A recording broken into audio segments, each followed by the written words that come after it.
지금까지는 어,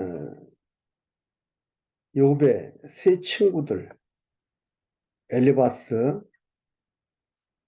소발, 빌닷과의 변론을 봤는데 오늘은 엘리후라는 친구의 변론입니다. 그래서 32장에서 37장까지 나와 있는데요. 32장 친구의 변론 동기가 있습니다. 그리고 33장부터는 미숙한 친구의 변론이 있습니다. 먼저 변론의 동기. 왜 변론하게 되느냐. 32장 1절에서 5절까지 보면 엘리후는 스스로 의롭다 하는 욥에게 노를 바랍니다. 욥이 스스로 의롭다고 안 했는데 스스로 의롭다고 하는 거예요. 욥의 얘기를 들으니까 욥이 잘못한 거 없다. 잘못한 거 없는데 죄값이 아니라 하나님께서 작정해 놓고서 이렇게 나를 고난을 주셨다라고 얘기하니까 이걸 갖다가 의롭다고 듣는 겁니다. 그리고 욥이 지금까지 뭐 순결성이라든가 고난이라든가 이런 것들을 모두 얘기하니까 이게 사실이거든요. 사실이기 때문에 여기에 대해서 대답을 붙였습니다. 친구들은. 사실이니까 그친 거예요. 근데 람 족속 부소 사람 바라겔의 아들 엘리후가 노를 바라니 그가 욥에게 노를 바라면 욥이 하나님보다 자기가 의롭다 하며 욥이 하나님보다 자기가 의롭다고 한 게 아니잖아요. 그게 아니고 이 말은 뭐냐면 욥이 계속해서 이건 죄값이 아니다. 내가 지금 이렇게 고난당하는 건 죄값이 아니다라고 얘기하니까 이걸 갖다가서나 그렇게 듣는 거예요. 그렇게 보는 거예요. 이건 뭐냐면 네가 의인인데 이렇게 네가 고난받는 거 보니까 그럼 하나님이 잘못했단 말이냐. 하나님 실수란 말이냐. 라고 그 노를 바라는 거예요. 가만히 들으면 하나님이 실수했다고 얘기하는 것처럼 들리는 거죠. 왜요? 가지고 있는 신관이 있어요. 거기에 대비해서 해석을 해 나가는 거예요.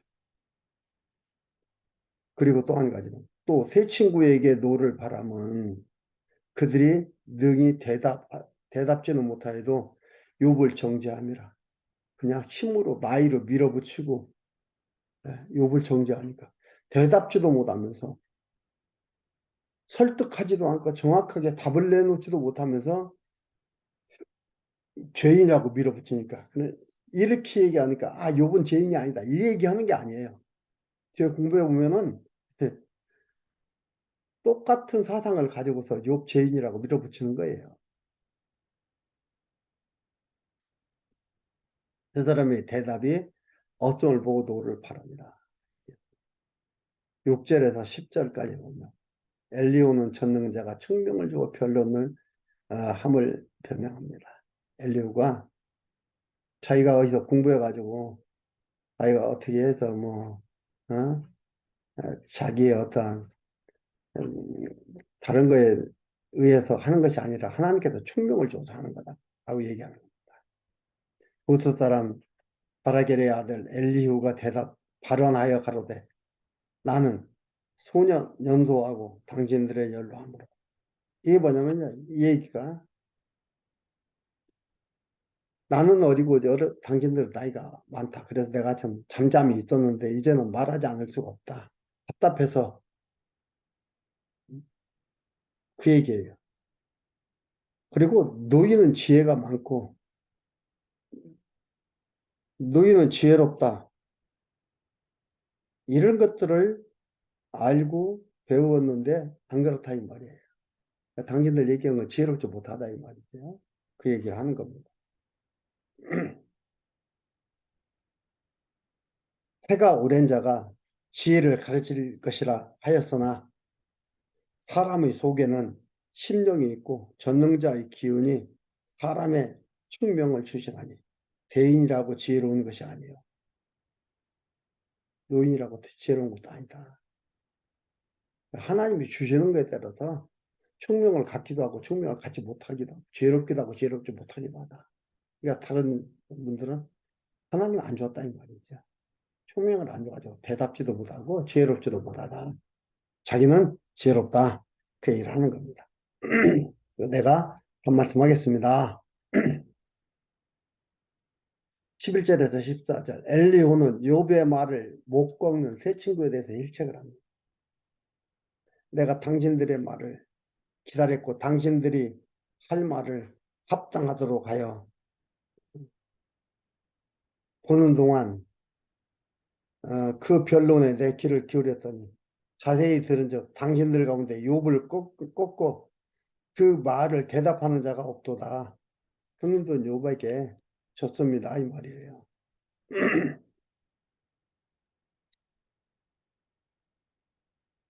당신들이 혹시라도 말하기를 우리가 지혜를 깨달았었구나. 그를 이길 자는 하나님이시요 사람이 아니라 하지 말지니라. 내가 지혜가 있는데 욥을 이길 자는 하나님이다. 그런 말 하지 마십시오. 저희가 욥 이긴다 이 말이에요. 이기고찌는 게 어디가 있어요? 당신들의 말처럼 그에게 대답지 아니하리라.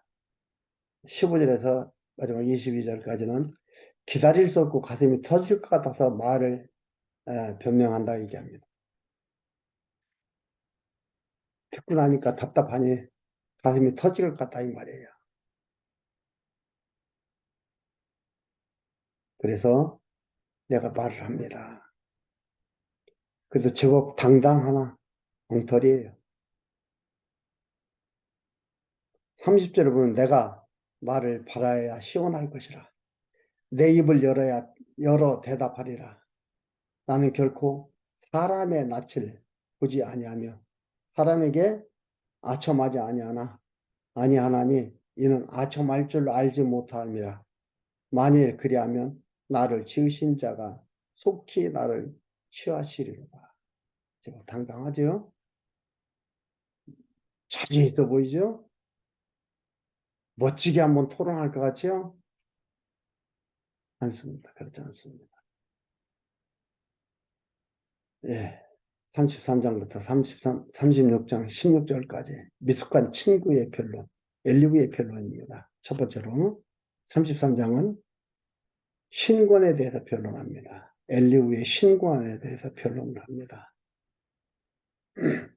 33장 1절에서 7절 친구가 창조주 앞에 자기와 욥이 일반이라고 변론합니다. 맞는 말이에요.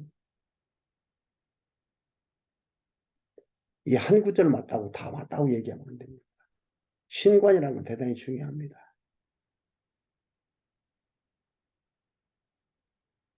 신관이요. 칸트 이전까지는 18세기 이전까지는요. 신은 무조건 존재한다 이렇게 했어요.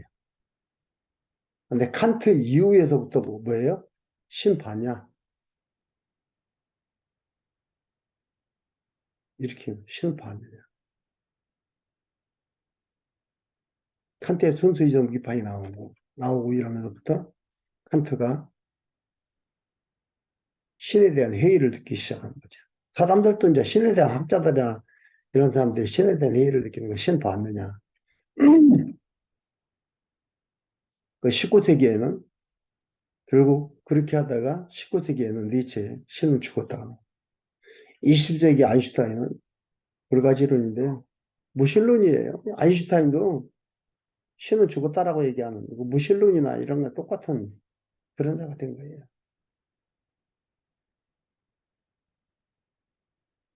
신관이라는 게 중요합니다. 역사라면 그 당시에 신관의 표출입니다. 그게 역사입니다. 그래서 그래도 서구 지역은 기독교를 바탕으로 나라가 세워졌어요. 기본적으로 하나님이 나와요. 하나님 얘기를 해요. 기본 속성을 있어요. 그러나 아시아는 뭐예요? 잡신에 의해서 나라가 세워졌어요. 토속신앙, 미신에 의해서 나라가 세워졌어요. 그래서 그 역사가 정확하게 증명되어 있질 않아요. 중구난방의 역사를 가지고 있습니다. 그 대표적인 게 일본이죠. 우리나라도 마찬가지고. 아시아 다 그래, 다 그래요. 신관이 그래서 굉장히 중요합니다. 33장 1절에 7절까지 친구가 창조주 앞에 자기와 욥이 일반이라고 하는 거. 이 말은 이 말만 얘기하면 맞는 거예요. 그런즉 욥이여 내 말을 들으며 나의 모든 말에 귀를 기울이기를 원하노라. 내가 입을 여니 내 혀가 내 입에서 동하는구나. 내 말이 내 마음의 정직함을 나타내고 내 입술이 아는 바를 진실이 말하리라. 하나님의 신이 나를 지으셨고 전능자의 기운이 나를 살리시느니라. 네가 할 수 있거든 일어서서 내게 대답하고 내 앞에 진술하라. 나와 내가 하나님 앞에서 일반이니 나도 흙으로 지음을 입었은즉 내 위엄으로 너를 두렵게 하지 못하고 내 권세로 너를 누르지 못합니다. 가만히 보니까 형님들은 나이로 가지고 누르려고 그러고 위협으로 누르려고 그러고 어떠한 권세로 누르려고 하더라 이 말이죠. 자기 그렇게 못하다 이 말이죠. 욥과 자기 일반이다. 하나님이 지었다. 맞는 말이었다. 얘기했죠? 그러나 욥의 신관과 친구들의 신관은 전혀 다릅니다. 바른 신관을 가지고 있지만 그래서 친구들이 설득당하지만은 이 친구들은 다른 신관을 가지고 있기 때문에 설득할 수가 없습니다. 자꾸 의문만 만들어내는 신관을 가지고 있는 겁니다.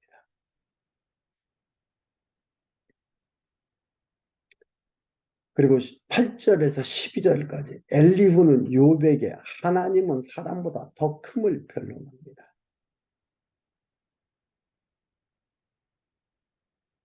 하나님과 사람을 크고 작고 비교할 수 있는 상대자가 대상자가 아닌데 이렇게 얘기하는 거예요. 미숙하고 천박한 생각을 하는 거죠. 8절에 내가 실로 나의 듣는데 말하였고 나는 네 말소리를 들었느니라. 이르기를 나는 깨끗하여 죄가 없고 허물이 없으며 불의도 없거늘 하나님이 나를 칠 틈을 찾으시며 나를 대적으로 여기사 내 발을 착고에 채우시고 나의 모든 길을 감시하신다 하였느니라. 이런 말 하지도 않았어요. 막 빌어붙이는 거죠. 누가 욥이 이런 얘기를 해요? 아니. 그러니까 어떤 말꼬리 붙잡고 어느 단어 가지고서 그렇게 자기 의견을 갖다 밀어붙이는 거예요. 이런 말 하지도 않는데 이렇게 얘기합니다. 그러면서 내가 네게 대답하리라. 이 말에 네가 의롭지 못하니 하나님은 사람보다 크심이니라.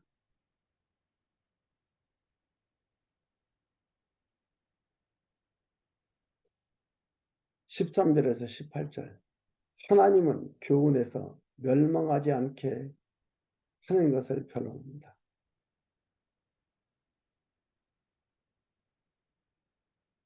13절에 하나님은 모든 행하시는 것을 스스로 진술치 아니하시나니 네가 하나님과 변쟁할 함은 어찌 미냐 사람은 무관히 여겨도 하나님은 한 번 말씀하시고 다시 말씀하시되 사람이 침상에서 졸며 깊이 잠들 때에나 꿈에나 밤의 이상 중에 사람이 귀를 여시고 인치듯이 교훈하시나니 이는 사람으로 그 꾀를 버리게 하려 하심이며 사람에게 교만을 막으려 하심이라.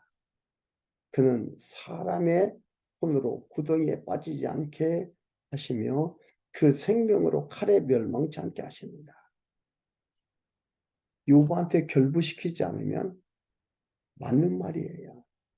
하나님께서 계시 방법 중에 하나잖아요. 성경에 나오는 것들이에요. 하나님의 계시 방법. 하나님. 이 방법들이에요. 그러나 요부한테 결부시켜서는 맞지 않는 얘기입니다. 이 얘기는 뭐냐면요. 요비 지금 하나님 말 안 들어서 망했다 이 얘기예요. 하나님 말씀 안 들어서 망했다. 이렇게 얘기했을 텐데 너는 돌아서질 않았다. 그러니까 망했다. 그 얘기하는 거예요.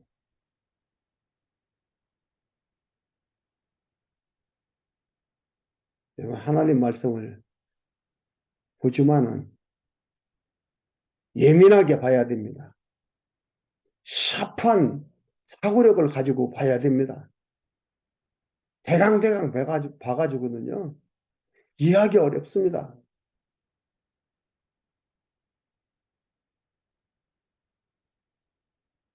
19절에서 28절까지. 징계 중에도 정당히 행하면 먼저 회복한다고 변론합니다. 징계라고 얘기해요.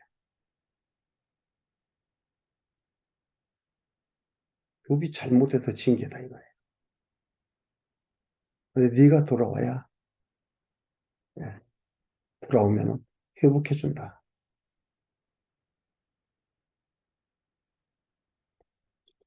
혹시 사람이 병상의 고통과 뼈가 늘 쑤심에 징계를 받나니 그의 마음은 식물을 싫어하고 그의 혼은 별미를 싫어하며 그의 살은 파리하여 보이지 아니하고 보이지 않던 뼈가 드러나서 그의 혼이 구덩이에 그의 생명이 멸하는 자에게 가까워지느니라. 그럴 때에 욥의 상태를 모습을 쭉 얘기하는 거죠. 그럴 때에 하나님이 징계다 이 말이에요. 그럴 때에 만일 일천 전사 가운데 하나가 그 사람의 해석자, 해석자로 함께 있어서 여기는 해석자라는 건 뭐냐면은 중재자, 대변자, 보증자 이런 뜻이에요. 천사 중 하나가 대변자, 보증자가 되어서 함께 있어서 그 정당히 행할 것을 보일진데 하나님이 그 사람을 긍휼히 여기사 이르시기를 그를 건져서 구덩이에서 내려가지 않게 하리라. 내가 대속물을 얻었다 하리라. 얘기는 뭐예요? 우리 이러니까 이렇게 징계를 받았는데 하나님한테 이렇게 돌아오면 중재자를 통해서 일천 천사 가운데 하나가 여러분 천사는요 중재자가 아닙니다. 천사는 종이에요. 하나님이 부리는 종이에요. 중보자, 중재자는 딱 하나예요. 예수 그리스도 하나밖에 없다 그랬어요. 중보도 하나예요. 하나님도 하나예요. 하나라겠는데 무슨 중보가 뭐가 중보가 또 있고 뭐 중재자가 또 있고 일천 천사가 중재자고 말이 됩니까? 근데 틀리는 얘기예요. 그럴 때 말 갖다 막 붙여버리면 좋은 말로 붙여가면 그게 맞는 얘기입니까? 아니거든요. 대승물을 얻었다 하리라. 하나 이렇게 하는 건데 회복된다 이 말이에요. 얻었다 하리라 하시리라. 그런즉 그 살이 어린아이보다 연하여져서 소년 때를 회복할 것이요. 그는 하나님께 기도함으로 하나님이 은혜를 베푸사 그로 자기의 얼굴을 즐거이 보게 하시고 사람에게 그 의를 회복시키느니라. 그가 사람 앞에서 노래하여 이르기를 내가 전에 범죄하여 시비를 받고었으나 내가 무익하였었구나. 하나님이 내 영혼을 건지사 구덩이에 내려가지 않게 하셨더니 내 생명이 빛을 보겠구나 하리라.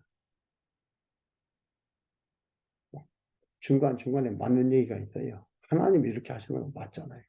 뭐예요?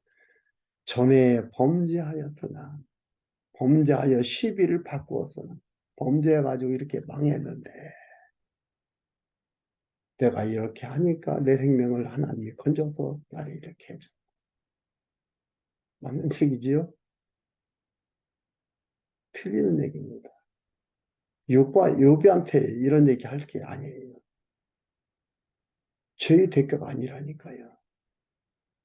그런데 엘리후도 죄의 대가다 이 말이에요. 그리고도 우리가 소위 얘기하는 대로 죄를 졌는데 빨리 회개하고 돌아오라 이 말이에요. 그러면 하나님한테 복 받는다. 하나님한테 상급 받는다.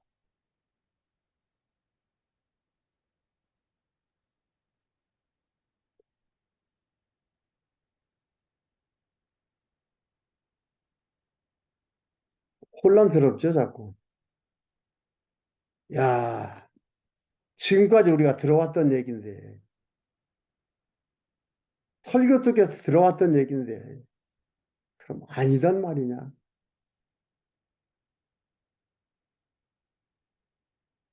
하나님께서 작정하시고, 하나님이 이렇게도 하시고, 이렇게도 하시고, 이렇게도 하신다는 것을 보여주시는 겁니다. 그걸 깨닫고, 그걸 보면서 우리가 여호와 하나님을 경외하며 살아가게 되는 거예요. 거기에서 우리의 삶이 나오는 거예요. 그걸 뭐라 하겠습니까? 하나님 아는 걸 명철이라고 그러고 경외하는 것을. 경외하는 것을 지혜라 그러고요. 명철이 아니고 지혜라 그러고. 지혜를 통해서 옳고 그름을 깨달아 살아가는 게 명철이라 그랬습니다.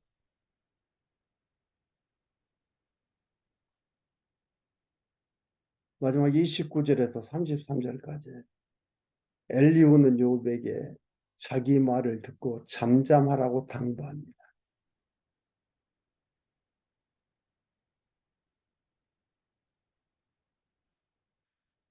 29절에 하나님이 사람에게 이 모든 일을 제삼 행하심은 그 영혼을 구덩이에서 끌어 돌이키고 생명의 빛으로 그에게 비추려 하심이라.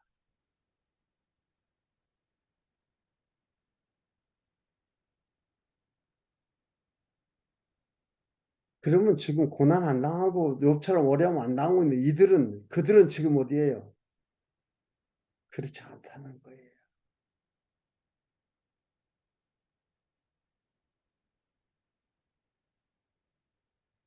엘리후의 입장은 어떻게 보면은 이렇게 이해하는 거예요. 자기가 가지고 있는 신관이 있으니까. 그러나 이 땅에서 사람이 망하는 것은 반드시 죄값에 의해서 망하는 것은 아니다 이 말이에요. 그런데 여기서 뭐예요? 죄값으로 망한다. 그러니까 돌아오면 흥한다. 이렇게 말하는 거예요. 사실이 아니에요. 이렇게 알고서 살아가는 하나님의 백성들 불안하잖아요. 불안해요.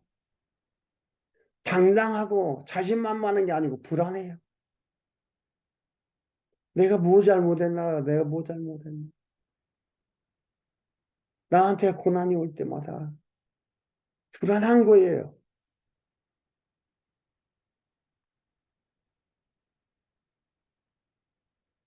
요비여 귀를 기울여 내게 들으라. 잠잠하라. 내가 말하리라. 만일 할 말이 있거든 대답하라. 내가 너를 의롭게 하려 하노니 말하라. 만일 없으면 내 말을 들으라.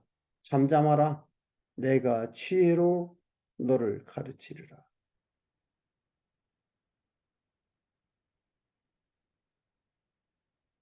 하나님의 계획된 뜻에 따라 흥하기도 하고 망하기도 하는 것인데 여기는 그게 아닙니다. 엘리후는 그게 아닙니다. 잘못된 이론을 가지고 욥을 흔들려고 하는데 욥은 이럴수록 더욱더 견고하게 서게 됩니다.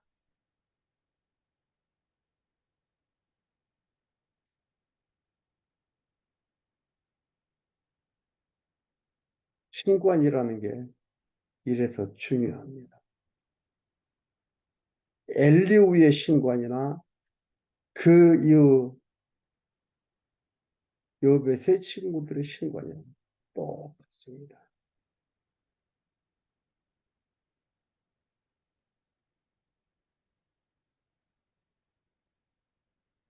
내가 너를 의롭게 하려 하노니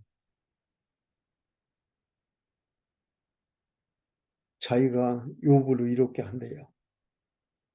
엘리후가 자기 말 잘 들으라 이 말이죠. 그 얘기는 뭐예요? 잘못한 거 회개하고 돌아와라 이 말이에요. 그러면 의인 돼서도 회복된다.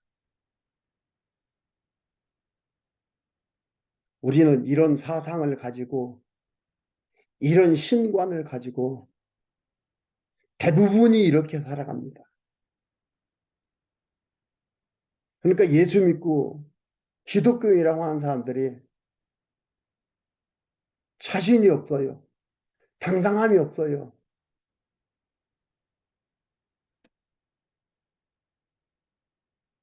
왠지 주눅 들어 있는 것 같고, 왠지 자신이 없고, 왠지 떳떳하지가 않고,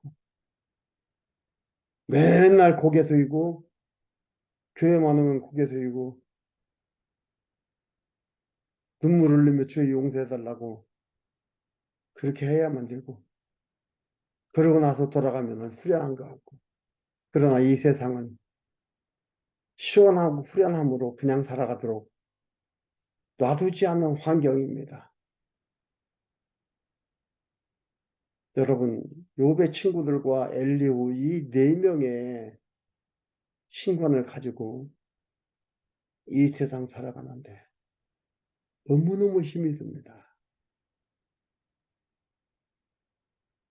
하나님이 붙잡고 인도하시는 전능자 하나님, 흥하게도 하시고 망하게도 하시고 이것은 흥하고 망함을 통해서 여호와 하나님을 깨닫고 그를 경외하도록 이끌어 가신다는 것을 여러분 결코 잊어서는 안 됩니다.